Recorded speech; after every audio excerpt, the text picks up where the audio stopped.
God made rules for us to live by. Without rules, the world would be a crazy place.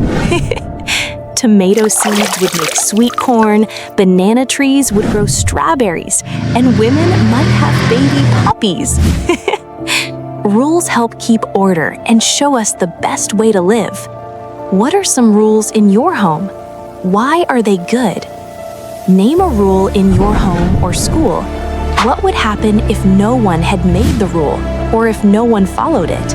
Obeying rules is not a restriction. It is a path to safety, fairness, and progress. When we follow them, we show respect, build trust, and help create a better society for everyone. Start today, choose to obey rules and regulations and be part of positive change. God bless you and thank you.